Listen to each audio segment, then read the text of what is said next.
Now they'll be in. Good morning. I know. Perfect. Good morning, everybody. Just making sure you're in the correct place. This is the TA session, mandatory TA session, if you are looking to apply for the Office of Homelessness Prevention's Homelessness Prevention and Rapid Rehousing 2025 grant. We will get started in a couple of minutes. We'll just give some stragglers a minute to get in. You are all muted at this time and your cameras are all off. We'll have time for questions and things like that at the end. Just sit tight for a couple minutes and we'll get started in a minute.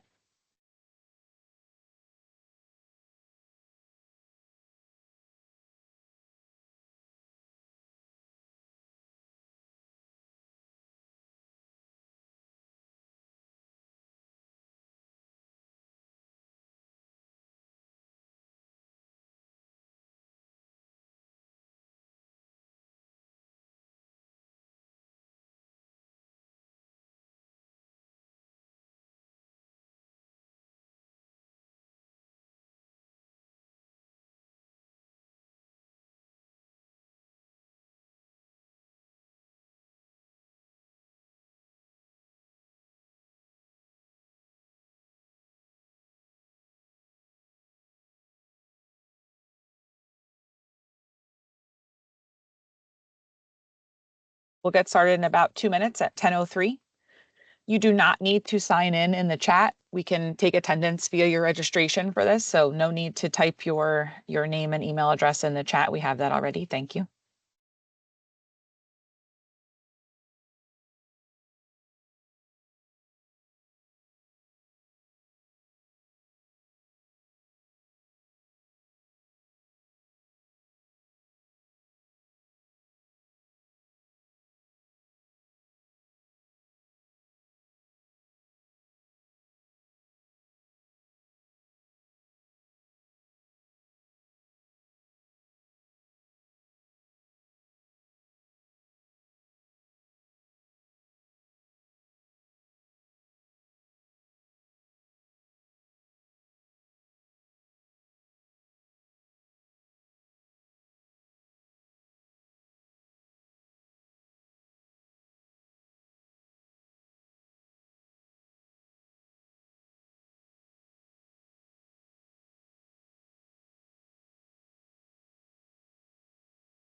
All right, it's 10:03. We're going to get started. Once again, make sure you're in the correct place. This is the mandatory TA session if your agency is looking to apply for the Homelessness Prevention and Rapid Rehousing FY25 grant opportunity. My name is Jen Deviak. I am the program manager for that program, and I will be running the presentation today. We have a few other OHP team members with us as well. I'm not going to go through all of them. But you'll see a DCA after their name. I will point out that we have our Assistant Director, Tina McGill, with us, who will be helping me run through this, and you'll possibly hear from her throughout the presentation. Before we get started, first of all, just give me a little thumbs up with a reaction if you can see my screen, just so I can make sure, or like a raise the hand or something like that, so I can make sure everybody can see it. Perfect. Thank you, Anne. I really appreciate that. Some note keeping things here. Thank you, Nicole. Thank you, Erica. Thank you, Gwen.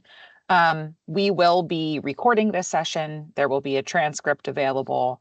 We will also be sending out the slide deck after today's presentation, so you will get all of that information. Please hold your questions until the end. If you'd like to write your question in the chat, we will be keeping track of those, and we will answer them at the end of the presentation. You will hear me talking a lot throughout this, so I apologize for all of the information coming at you really quickly. What we'll be doing is just an overview of the RFP and then some information about how to apply correctly in SAGE. So we'll get started here. All right, a couple of deadline information here. So submission deadline is 11:59 p.m. on June 2nd, 2025. The proposal must be submitted via Sage and must include all attachments that are requested in the RFP. We will notify you if you, either way, so you'll get a notification if you're awarded or if you are not on or about June 15th, 2025.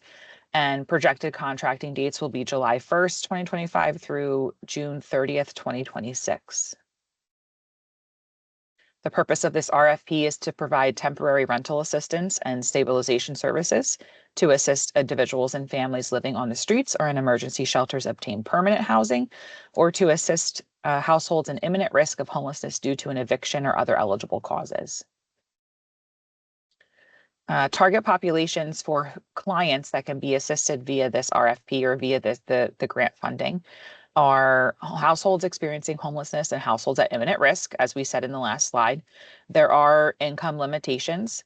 For rapid rehousing applicants, there is no income limit upon intake as long as the applicant meets HUD's categorical criteria for homelessness, which we'll review below in a second.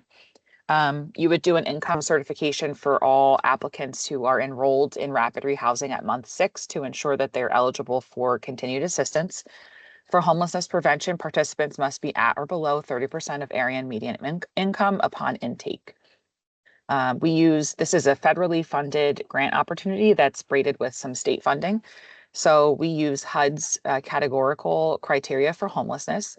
In order to be enrolled as a rapid rehousing client, they must meet at least one of HUD's categorical criteria of homelessness. That is category 1, which says that you are street homeless, living in a or sleeping at night in a place that is not meant for human habitation. Category 3, which involves a family that involves children or minors, and then category 4, which is fleeing domestic violence. A homelessness prevention, which is what HP stands for, must meet at least one of the HUD categorical criteria for at risk of homelessness, and this is category 2. It must have an active eviction searchable in New Jersey e-courts with a docket number to qualify for those services. Program provides assistance through the following 2 activity components. So component 1 is homelessness prevention services. Part of this component is financial assistance. This program can provide rental assistance in the form of rental arrears up to 3 months and also ongoing rental assistance up to 6 months. There is a max of 6 months of assistance with a combination of arrears and future rental assistance. The homelessness prevention component can also pay for utility payments for up to 2 months, no arrears. Case management, which is a huge part of this program, which is the arrangement, coordination, monitoring, and delivery of services. Those things include the development of an individualized housing and self-sufficiency plan, identifying and obtaining services for program participants, and monthly monitoring and evaluation of the program participants' progress for the duration of assistance. Also included are credit repair, budgeting, and money management services and data collection and evaluation. So that operating a homelessness management information system, HIMIS, you can come in for expenditures related to data entry into HIMIS or also for the fee that HMFA charges to have access to HIMIS. Component number 2 is rapid rehousing services. Also included in this component, financial assistance. So that could be security deposit of up to 1.5 months of rent, rental assistance in the form of short-term rental assistance for up to 6 months or medium-term rental assistance up to 12 months. Utility deposits for electric and gas, utility payments for up to 2 months, no arrears, just like in HP. Moving costs that are reasonable, such as truck rental, hiring a moving company, or short-term storage fees up to 3 months. Case management, which looks exactly like it did for homelessness prevention. So housing stability plans, services for program participants, housing search and placement, credit repair, budgeting and money management, and data collection and evaluation. The total available funding for this RFP is a mix of OHP funds, which are state funds, and that is a match to our ESG funds, which are the federal funds that we receive. The maximum amount awarded to a single program in a region is variable, and we will go over those breakouts in the next slide. Applicants can apply from more than one region and are encouraged to align regional selection with services provided in the state's 16 continua of care. Here's the breakout of available funding. You can see that not every single county is included in the opportunity to apply for this grant. Typically, this grant runs on alternating years. There are a couple of hotspots that we fund on all years, but this is the breakdown here. You can see here that in this second column, we have the total project program funds, the total project admin funds, which are the same across the board and prescribed for you, and then the amount of the total award here. So when you're coming in, when you're applying for this RFP and you're talking about your budget, you'll have to use the numbers in this chart right here. Eligible entities include nonprofit organizations and the municipalities that were in the table on the previous slide. Agencies selected must service the entire county, and agencies may collaborate to provide HPRP2 services. We'd like, if you're collaborating, for there to be an executed memorandum of understanding outlining the collaboration or partnership. A partnership for HPRP2 projects, no more than one agency may be selected as the lead agency in a county for a collaborative award, and the maximum grant awarded will not exceed the chart listed before this one, in the slide before this one. Staffing expectations. This program requires one full-time employee to be dedicated to the project 100% of the time. That time is to be split between HP and RRH activities, and costs associated with the project's assigned FTE should be billed through program budget lines. All right, the applicant profile. All applicants and sub-applicants must demonstrate existing homelessness prevention, street outreach, homelessness diversion, or rapid rehousing programs, and demonstrable experience in serving individuals and families experiencing homeless and imminently homeless families. There are requests in the RFP and different examples of the way that you can demonstrate your experience. Number 2, a diverse compilation of resources and partnerships to support and assist households that are homeless and at risk of homelessness. Number 3, the willingness and capacity to partner with local and county law enforcement, the service areas correspondent COC, public services, and regional and local healthcare providers. Number 4, a commitment to housing first. Number 5, a commitment to the inclusion and incorporation of feedback from persons with lived experiences and expertise. Okay, and the way that you apply is pretty clearly spelled out in the RFP, but we will go through it. The proposal must be submitted electronically via Sage. All applicants must submit in Sage a written narrative that describes the following: the agency's mission, staff capacity, experience to include outcomes in homelessness services, rental assistance and supportive services, and financial management and grant operations. Identification of project type and service area, contact information for the executive team and project personnel, data collection and management processes, identification and qualifications of staff that will participate in the project, consultant listing if you are utilizing consultants in relation to the proposed project, and proposed project budget.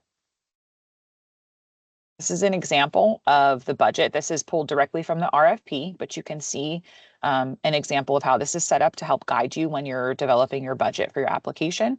You can see here that the amount for admin is the same as was in the chart. The total amount for the grant award is the same as it was in the chart.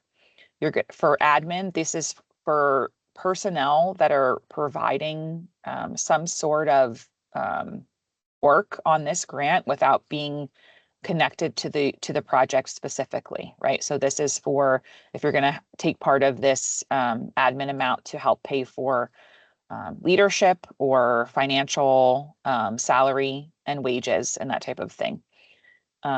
Purchased services is your data collection. So this is HIMIS. This is also capped at $1,000 here. So we'd like you to maintain that there. Here we have program expenses, so direct expenses here. One staff member here is split between RRH and HP, so rapid rehousing and homelessness prevention. Even though it's split among budget lines, it's still one person. You can see that the capped amount here is $65,000. So OHP really stands behind the idea that people should be able to earn a living wage by working the grant opportunities that come out of our office. It also provides for 40% fringe. So if you're coming in for the full amount available for your employee, you'd use these numbers here.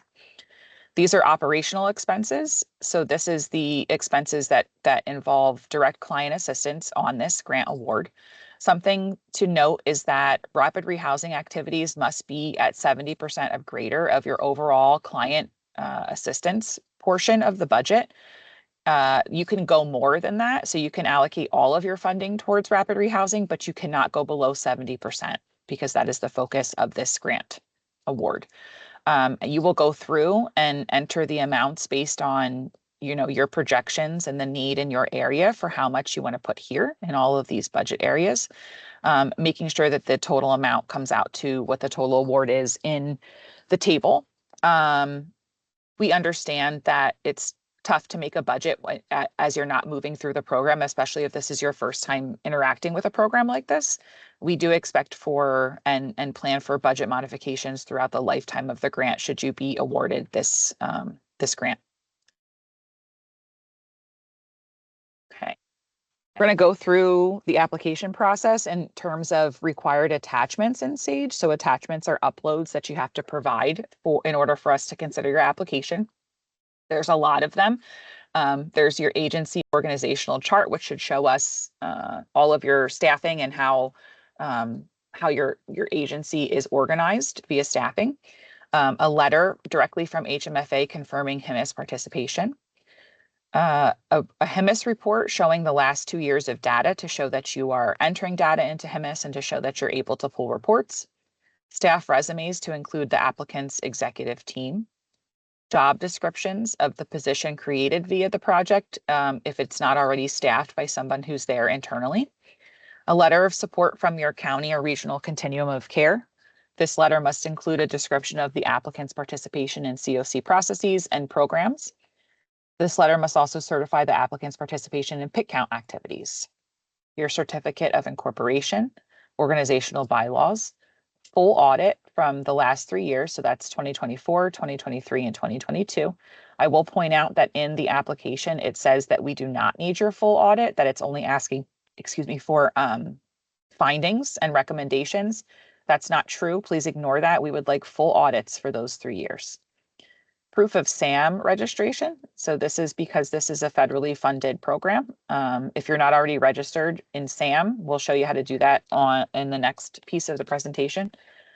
Certification regarding debarment and suspension, certification regarding lobbying, a resolution from the applicant's board of trustees. And again, we'll go through all this when we do our SAGE training. Your IRS determination letter, fully executed application cover page, IRS Form 990 from the previous year, a process map of the project that goes from initial client contact through discharge and follow-up, agency experience with collateral data, in-house resource inventory, partnership network, and including any MOUs or MOAs that are currently executed, marketing plan that will be used to socialize program to community stakeholders in the form of a slide deck, documentation of commitment to Housing First Principles, documentation of commitment to PWLEE inclusion and activities, and documentation of the pursuit of diversity, equity, and inclusion. Reporting requirements include bi-monthly peer-to-peer meetings via Teams, quarterly leadership meetings via Teams, quarterly reporting via Sage. I think we might change this to monthly reporting, but we'll change that on the back end and talk about that if you should be awarded the grant. Semi-annual site visitation and or file review, and the need to record encounter and case note data no later than 24 hours post-encounter in awards, which is another word for HIMSS if you're not familiar. Training requirements, and most of these will be provided via OHP, harm reduction, landlord collaborations, housing first, eviction prevention and housing rights, reporting, including the use of HIMSS, racial equity, trauma-informed service delivery, project service delivery, coaching, and peer-to-peers, and persons with lived experiences and expertise feedback sessions. Area performance expectations. Project is operationalized and running later than 30 days post-award notification. Project's corresponding COC executive body is made aware of the award and project no later than 24 hours after notice. Presentation and referral process is socialized to COC's general body at the first available meeting post-operationalization of the project and at ongoing COC and public meetings regarding housing vulnerability and homelessness. Your COC should know about your award and should understand how much funding you have left for that award. Attendance at all training and OHP peer-to-peer activities. Project staff should meaningfully participate in NJ counts, which is the PIC count. Maintenance of 95% data quality and awards to include discharge destination and outcome capture. Any changes in participant status or circumstances are updated in NJ HIMIS no later than 24 hours. All service costs and payments made on behalf of or to participants are updated in NJ HIMIS no later than 24 hours post disbursement. And the goal for all project components is 80% of project households maintain housing 3 months post-discharge, and 75% of project households maintain housing 6 months post-discharge. Okay, threshold requirements. So only applications that meet all of the following threshold requirements will be scored. Applications missing any of the documents identified in numbers 7 through 12 will be returned to the applicant for modifications and provided 5 days to upload the same. So a minimum of 3 years of experience in providing homelessness prevention and housing stabilization services. Attend a mandatory technical assistance workshop. Good job. You can click that one off your list. You're doing it now. Number 3, be an active participant in the local COC. Number 4, be an active participant in HIMIS. Number 5, agree to attend a HIMIS training workshop. Number 6, submit the last 3 years of audits. Applicants' submissions must demonstrably show that they have sufficient cash flows to sustain staff and effectively administer the grant. So just a note on that piece, you will get an advance should you be awarded this grant opportunity. However, this is a reimbursement-based grant, which means that your organization will have to, at a certain point, cut checks and provide assistance and then come in for reimbursement for those expenditures on the back end. So you need to be able to handle that sort of cash flow situation. Number 7, submit your agency bylaws. Number 8, submit your articles of incorporation. Number 9, submit staff resumes and current organizational chart. Number 10, submit verification of current staff registration. Number 11, complete all certification sheets. Number 12, submission of all required attachments in section 14, which are detailed back on slides 17 and 18 of this TA session. We're going to move through scoring criteria so I can explain the rubric to you. The way to score the most points for this application is to use the rubric as the guide. We have 3 sections in the rubric. So this first column will talk about the criteria and how many points each of those pieces will be worth. This second column right here talks about where you should be including this information. So agency history, capacity and financial management is an actual section in the application.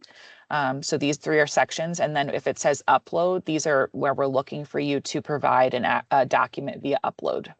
Okay, and then the third column is point value. So in section 1, we're looking for organizational capacity and experience. So this is your mission alignment with RFP goals, your staff capacity and capabilities, years of experience in homelessness services, experience with prevention principles and practices, and experience providing rental assistance and supportive services. These are the sections in SAGE and the uploads we are looking at to speak to these criteria. Section 2 is going to be the meatiest part of your application and where the most points are at stake. And this is your proposed approach. You'll have a clearly defined project type and service area, detailed project process description and map, qualifications of project staff, data collection, management, and reporting processes, partnerships with COC, healthcare, and other entities, marketing outreach plan, and reasonable and allowable budget. Here we have all of the areas in the application where those things should be included. And then the specific uploads that will also speak to the criteria listed in column 1. This part of the application is worth 50 points. Section 3 is your commitment to best practices. So embraces housing first principles, centers voices of those with lived experience, pursues diversity, equity, inclusion, belonging, and access, and participates in HIMIS, PIT, and other COC activities. Again, the area where we should see that information in terms of the narrative part of the application, and then the uploads that we're looking at to speak to the criteria. Section 4 is meeting threshold requirements, which we talked about in a previous slide, and that either makes your application eligible or ineligible. And then section 5 is a well-written, easy to understand, thorough, and compelling overall proposal where you can earn up to 10 bonus points, making the max amount of points allowable for this RFP 110. This is a competitive process, so we score all of the applications against this rubric and award applications based on scoring. All right, we're going to move into Sage training right now, which is where we'll go through what it actually looks like in Sage.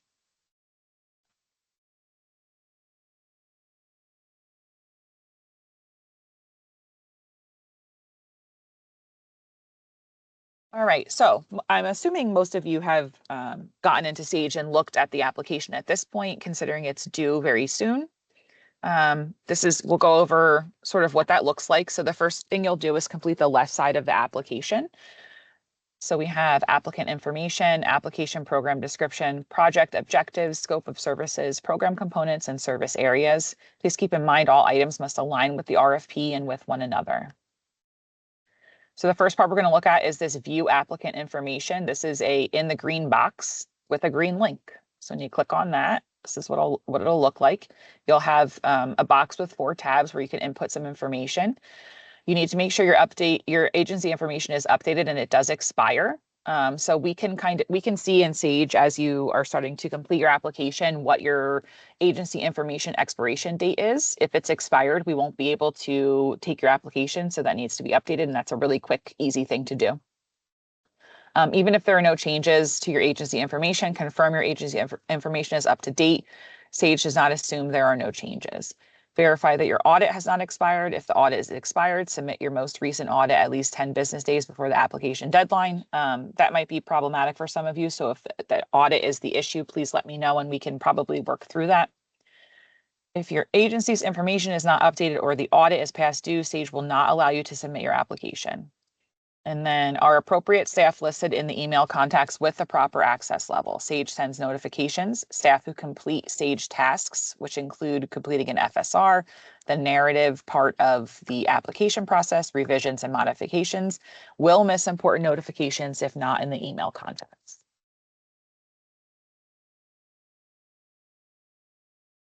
Other pieces of your agency information that you have to check: verify your SAMS number is correct and up to date. Verify your vendor number is correct. If your vendor number is not correct, payments will be forwarded to the address currently in the system, and you may not receive them if awarded a contract. Is your charity's registration and mailing information current? If your charity's registration is not current, we are unable to make payments to you if awarded a contract. The next tab in that applicant information session is service area. Service areas, the applicants must have a designated site within the service area to meet with households as needed. Service areas should be counties because we're servicing full counties here. Board of Directors is the next tab. Is your board member list current? If your board is out of compliance or has been inactive for greater than 120 days, we are unable to execute a contract and make reimbursement payments. Ensure that your board is in compliance and your board listing is current in Sage. When listing board members in Sage, please keep their initial board appointment date in there maintained. All right, back to the application menu. So now we're getting into application information in this first link here, application program description. When you click that link, it will look like this, another box with more tabs. The first tab is application program description. So you're going to make this information is written right here, but you'd be surprised how many people don't follow those directions. So we're just going to point them out to you.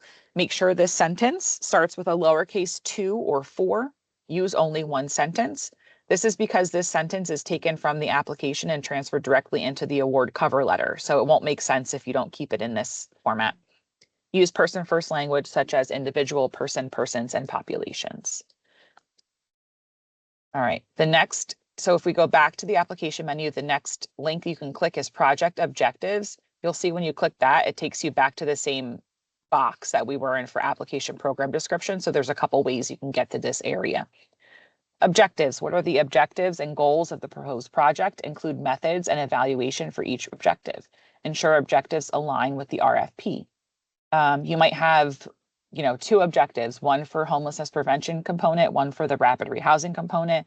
There might be other objectives that align with data quality, things like that. The next is scope of services, which again, you'll see is that third tab in that same box that we were talking about. Scope of services should include what you are planning on doing for this particular project, operations, staff responsibilities, hours, etc. Each agency operates differently. Do not assume the review team knows what your program will look like. Indicate if you are using a subgrantee or if you are providing the services directly. So this is just going to be a huge text box on this part of the application. You will type in what this project will look like. This is not the place to provide information on the history of your agency. If that is something that's important for us to understand for the particular project that would be operationalized via the funding for this grant award, then please include that. But otherwise, let's stick to specifically what this particular project would look like. All right, we're back to our award menu here. I'm sorry, our application menu here. Another piece I want to point out before we get into the components piece is these up here on the right side, these two first links. One says application instructions. That's something that's good to look at because it'll take you again through each of these pieces of the application and give you examples or certain things that that we might be looking for. The guidelines link is a link to the RFP. All right, so we're going to talk about program components. Again, you click there and you get another box. Please list each program component separately. Use a program name, not the agency providing services. So if you were in Mercer and applying for this grant, you'd write Mercer County Homelessness Diversion instead of, and diversion is not what this grant is, but just for example, instead of writing your agency name. If you need to edit or delete a program component, but have already added budget money to the component, you need to zero out the budget item prior to you editing or deleting the program component. So program components are directly linked to the budget and being able to flesh out the budget. List only services available in the RFP. The next will be service area. So you can see again, we're going to go back to where program components was, and this is the third tab. For this RFP, applicants must service the entire county. Please submit a separate application for each service area for which the applicant is applying. We ask you to do that because if you're applying for two different service areas, so two different counties, the information, the data that's collected and the needs of the county are inevitably different. So we want you to be able to speak to the differences in those two counties. All right, now we're going to move on to the right side of the application. So remember, we just talked about these two links right here for application instructions and guidelines. We're going to talk about the other pieces of the application. So the first thing we'll look at is agency history, capacity, and financial management. This heading should sound familiar from the first part of the presentation, where we looked at the rubric and specific places where we were looking for information.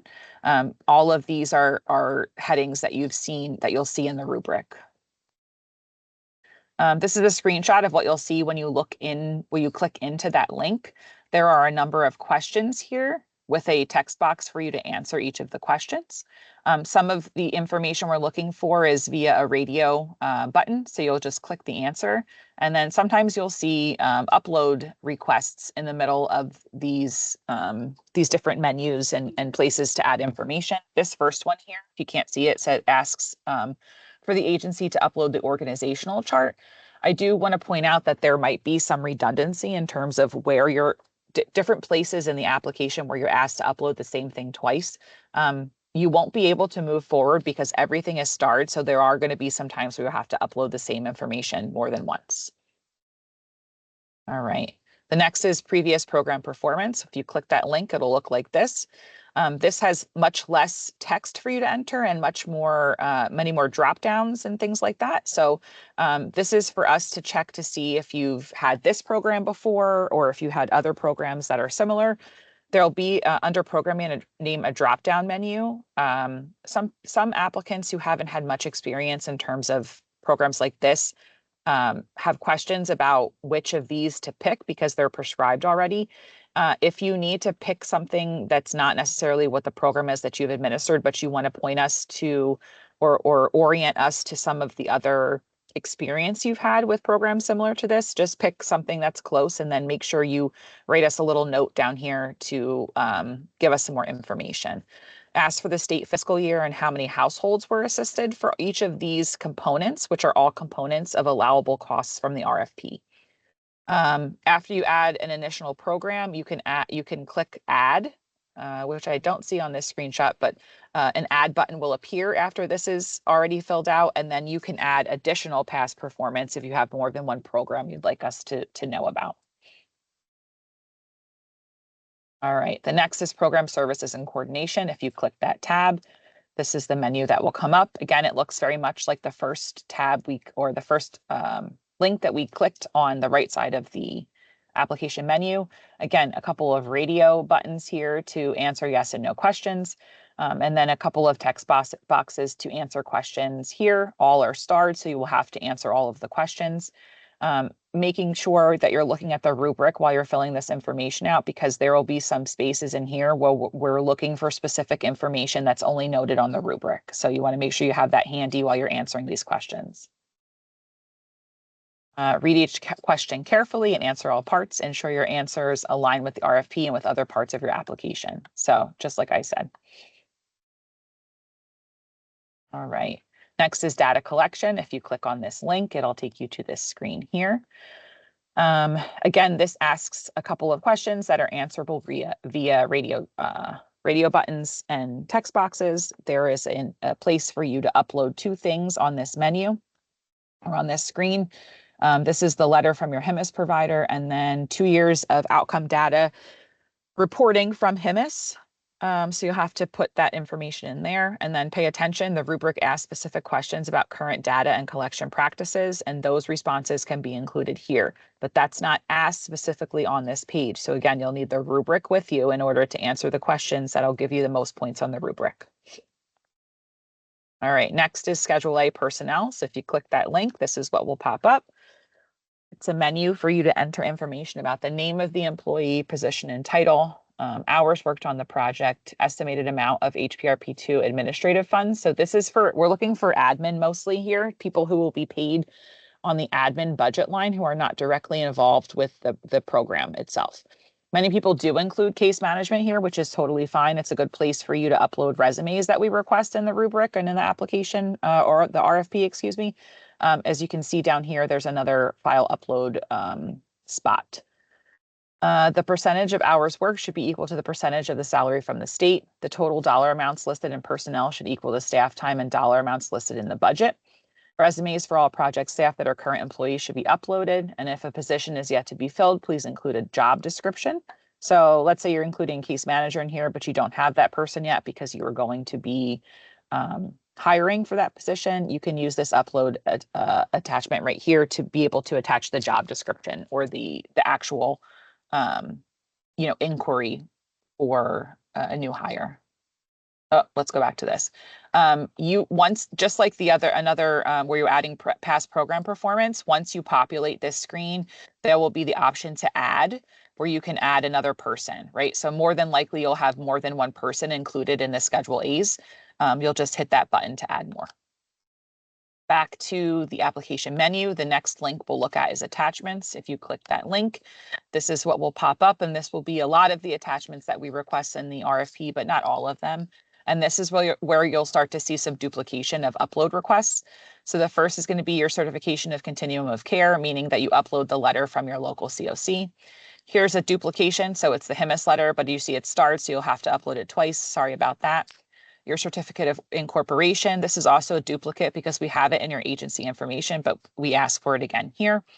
A copy of your most recent bylaws. And then this is where I mentioned the audit information. So you can see here, it says findings and recommendation sections of your last 3 audits. We do want full audits. So you can put that information right here in those 3 files. Sometimes people have questions about if their 2024 audit is not finished yet.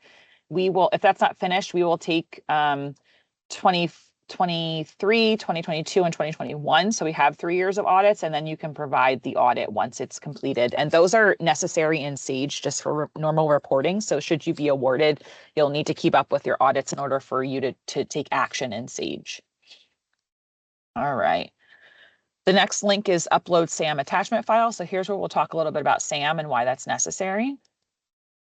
So if you click that link, this is what it'll look like. It's just a section to upload the file. So in order to comply with FFATA requirements, subgrantees must be actively registered in the System for Award Management, which is SAM, prior to the award of grant funds. SAM registration must be updated annually to be considered active. And there's a link right here for how to get to SAM, how to register for SAM, and how to grab the information we're looking for. All right, so this is some information about using the SAM website to grab if you're already registered. So if your organization already has a SAM number, simply log into your SAM account and search for your organization. So I put some screenshots in here for the search and then where to type information. You can search by SAM number or your organization name. Once your organization is pulled up, you're going to click on your agency's name in the list of search results and click on the actions icon, which is here. Once you click that, a menu will pop up and you'll click download. You'll click the green download button and this will produce the file for upload into Sage. We get a lot of questions on SAM stuff, so if that's a hang up for you or something that's causing you some trouble, please reach out. The next link on the application menu is certification sheets. This is going to be where most of your upload stuff is going to go. So at the top, when you click into this link at the top, there's going to be a bunch of questions that you can answer via the radio buttons right here. Excuse me. Holy moly. All right, there's some questions down here that you answer also. And then this screen is long, so you'll scroll down and this will be the middle of the screen right here. Here, the following uploads are required, and you're going to click on the links to download. So some of these, as I was reading, some of the threshold requirements might have sounded like, where am I going to grab this stuff? All of these things are grabbable here on this page. So the first thing it's asking for is certification regarding debarment and suspension. That's called a Schedule G. If you click on this Schedule G link right here, a blank one will pop up for you to print out, and you'll have to sign that. And then once that's signed, you'll upload that file right here. Same thing with your certification regarding lobbying. There's a link you click, grab the document, fill it out and sign it, and then upload the executed document here. The resolution is a Schedule I. So you'll click here for that Schedule I. It'll come up, I'll show it to you on the next page, but it'll come up as a fillable document that you'll have to write in. You can't change any of the language in that document. And again, I said we'll go over that in a second, but this is where you grab it and this is where you upload that executed file. Your IRS determination letter, which is the IRS telling you that you are a certified 503C, meaning you're a nonprofit. You will upload that here. Your organizational chart, you'll see this is another duplicate because it was requested in another part of the application, but you'll have to put it here again because this is a starred place. Apologies for that.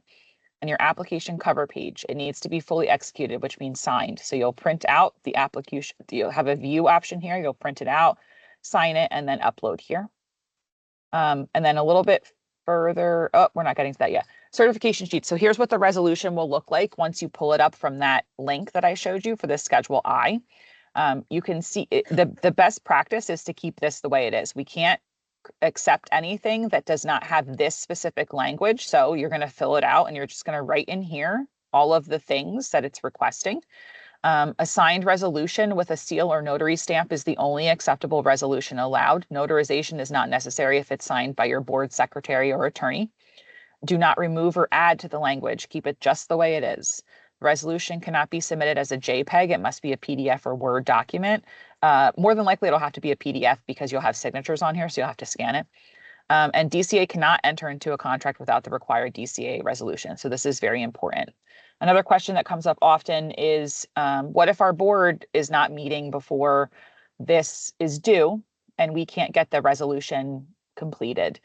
We will take a placeholder in those upload sections, so you're able to submit. That's like a letter that says our board is meeting on this date. We will get you the signed board resolution on this date, and then those can be provided to us. We can put your application into modification so you can take out the placeholder and upload that resolution. But again, the resolution is necessary in order for us to enter into a contract with you.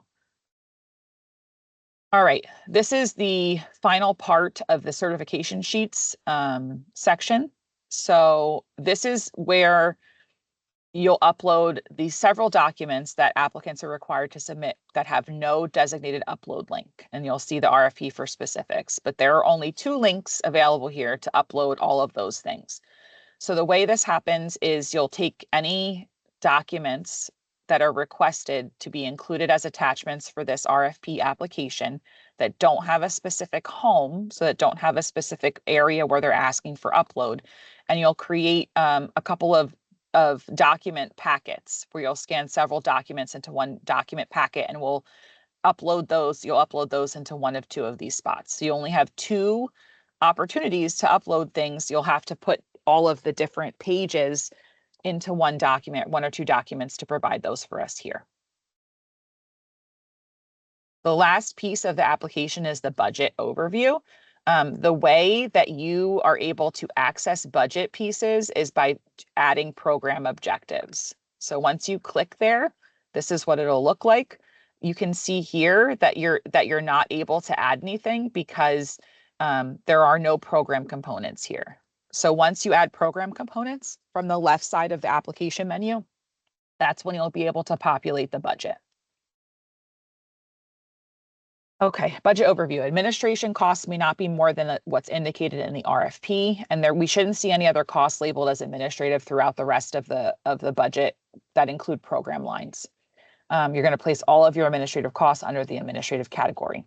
Budget line items are pre-populated based on what you entered under program components. Do not bundle expenses. Itemize each budget expense using available system budget categories and provide details and examples of line item expense. The state may reject any application that is incomplete or where there are significant inconsistencies or inaccuracies.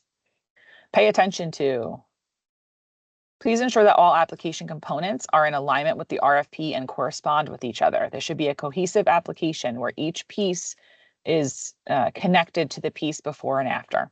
All applicants will be first reviewed to determine responsiveness, and non-responsive applicants will be rejected without evaluation.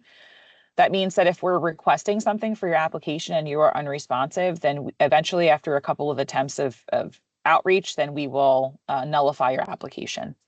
The state may also reject any application that is incomplete or where there are significant inconsistencies or inaccuracies. Please don't create a budget with costs on there associated with things that are not allowable costs as entered into the RFP. Do your components, objectives, and budget all coincide and align with one another and the RFP? Is it easy to identify each to its counterparts? Are your objectives and scopes of services a cohesive narrative applicable to this RFP? It's not merely a historical summary or name dropping, but a demonstration of the applicant's capacity to undergo the intent and spirit of the RFP. Is your budget within the guidance stated in the RFP? And again, the state may reject any application for missing or incomplete parts of your application. Contractual requirements include insurance, fidelity, bonding, audits. Advancements are 35%. If an agency is in debt offset, DC is unable to pay in advance. So debt offset is what we determine by looking at your SAM registration when you provide that information. Billing reimbursements are processed upon receipt of allowable expenditure uploads in the quarterly or monthly FSR, should we decide to move to monthly. FSRs are only approved when corresponding progress reports are submitted and after all required documentation is uploaded. Okay. Items to note: if your application is returned for modifications, place a comment in the comment section once you have completed the modification.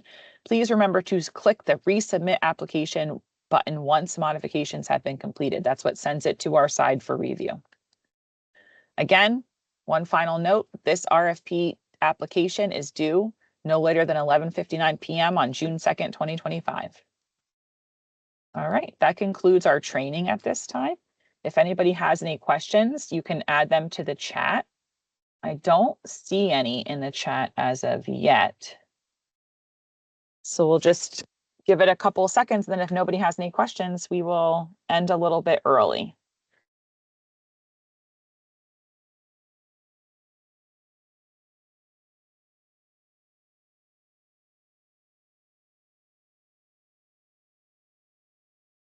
I don't see any questions.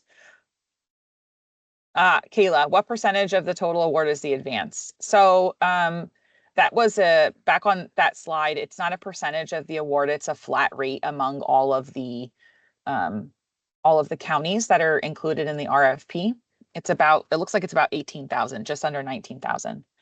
Kathy, yes, slides will be provided. I'll send out an email after this since we've just concluded both of our TA sessions. I'll send out an email. Keisha, we have a letter from HIMIS stating we are in good standing January 2025. Can we submit this? That should be fine. If there's submit that, if there's an issue, then we will reach out and put something into modifications.